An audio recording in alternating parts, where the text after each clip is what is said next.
उन्हाळ्यात आपण दररोज जेवायला काय करावं हा प्रश्न प्रत्येकाला पडतो.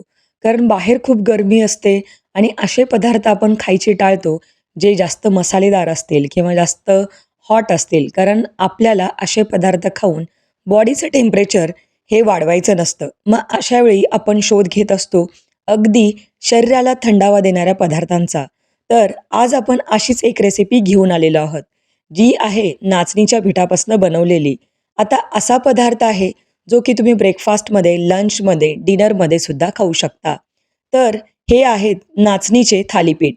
तर अगदी टेस्टी, बनवायला खूप सोपे आणि अगदी पटकन होणारा हा पदार्थ आहे. तर चला तो कसा बनवायचा ते पाहूया. नाचणीच्या थालीपीठाकरता 1.5 वाटी हे दळून आणलेलं नाचणीचं पीठ वापरले. रेडीमेड पीठसुद्धा वापरू शकता. 2 चमचे बेसन वापरा. यामध्ये चवीनुसार लागेल तसं मीठ. आता यामध्ये पाव चमचा हळद पावडर, साधारणतः अर्धा टीस्पून आपण बॅडगी मिरची पावडर, जी की थंड असते आणि याचबरोबर आपण धनेपूड, भाजलेल्या जिऱ्याची पूड, थोडासा ओवा आणि 2 ते 3 चमचे तीळ वापरलेले आहेत. यामध्ये आता 1 ते 2 हिरव्या मिरचीचे तुकडे आणि एक मोठा गाजर खिसून वापरलेला आहे. याबरोबर भरपूर कांदा वापरा. साधारणतः 2 कांदे मी वापरलेत आणि भरपूर अशी कोथिंबीर. साधारणतः एक मोठा बाऊल भरून आपण कोथिंबीर वापरली आहे. यामध्ये 1 वाटी दही टाकायचं आहे आणि हे सगळं मिश्रण एकजीव करून पिठाचा गोळा तयार करायचा आहे. हे थालीपीठ खाण्यास अप्रतिम लागतात. अगदी भरपूर प्रोटीन, कॅल्शियम तुम्हाला या पदार्थापासून मिळतं.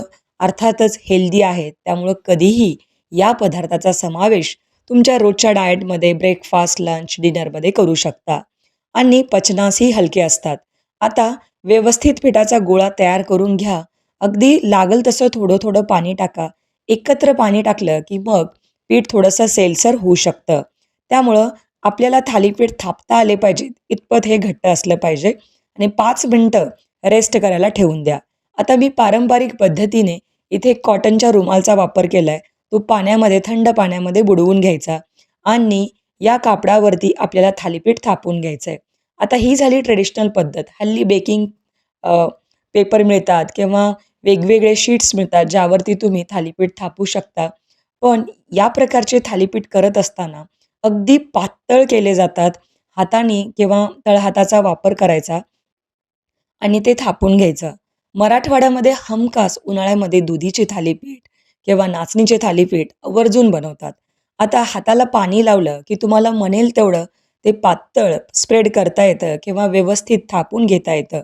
अगदी पातळ केलेले आहेत, मीडियम साईजचे आणि त्यानंतर असे होल्स करायचे. आता हे करण्याचं रिझन असं, थालीपीठ अगदी कुरकुरीत भाजलं जातं आणि पूर्णपणे तेलही व्यवस्थित सोडता येतं. अशा प्रकारे आता आपण बिडाचा तवा वापरलाय. हवं तर लोखंडी तवा कुठलाही तुम्ही वापरू शकता.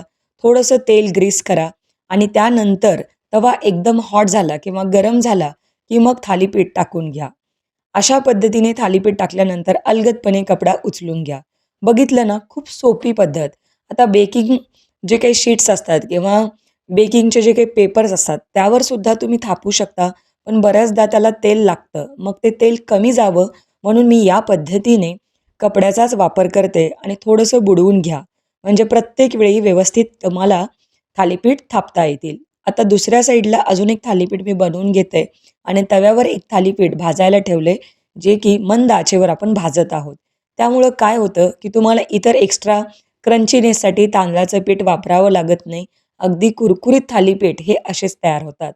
आता दुसरं एक थालीपीठ थापून दाखवते. इथे बोटाचा वापर करा किंवा तळहाताचा वापर केलात तरी चालेल. खूप सोप्या रेसिपी असतात. अगदी घरातील साहित्य वापरून तुम्ही अशा वेगवेगळ्या रेसिपी हेल्दी वे घरात बनवू शकता. मुलं आणि घरातील सगळी मंडळी आवडीने खातील असे हे टेस्टी थालीपीठ तयार होतात.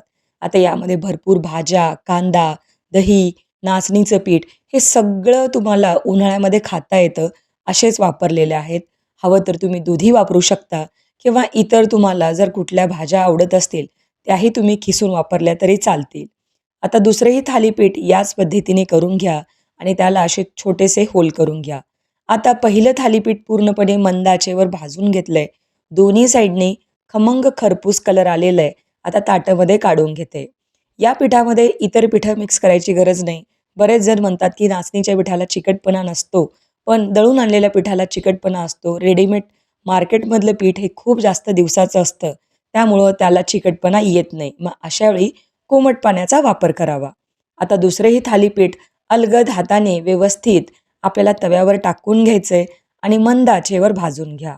दोन्ही साईडनी अगदी मंद आचेवर भाजून घेतल्यामुळं खूप जास्त क्रंची किंवा कुरकुरीत खुसखुशीत हे थालीपीठ तयार होतात. अशा प्रकारे उन्हाळ्यामध्ये दररोज वेगवेगळे हेल्दी पदार्थ तुम्ही ट्राय करू शकता. आता तुमच्याकडे हे थालीपीठ बनवतात का? मला कमेंटमध्ये नक्की सांगा. अशा प्रकारे दह्याबरोबर हे थालीपीठ अप्रतिम लागतात. वेगळ्या अशा चटण्या बनवायची गरज नाही. जर वेळ असेल तर तुम्ही कोकोनटची चटणी बनवू शकता. थालीपीठ तुम्हाला मी एकदा तोडून दाखवते. बघा त्याची घडी होतीये. अगदी रुमालासारखं पातळ तुम्हाला दिसून येत असेल आणि खरंच खूप जास्त टेस्टी होतं. तितकंच हे हेल्दी आहे. आता तोडून दाखवते. वरून कुरकुरीत, आतमध्ये थोडेसे सॉफ्ट आणि कांद्यामुळं तर अप्रतिम चव येते. दह्याबरोबर हे खूप जास्त टेस्टी लागतात. आता तुम्हीही करून पहा. जर करत असताना तुम्हाला कुठले डाऊट असतील तर मला कमेंटमध्ये सांगा. अजून तुम्हाला कुठल्या रेसिपी पाहायच्यात त्यासुद्धा मला कमेंटमध्ये सांगू शकता. रेसिपी आवडली असेल तर लाईक, शेअर, सबस्क्राईब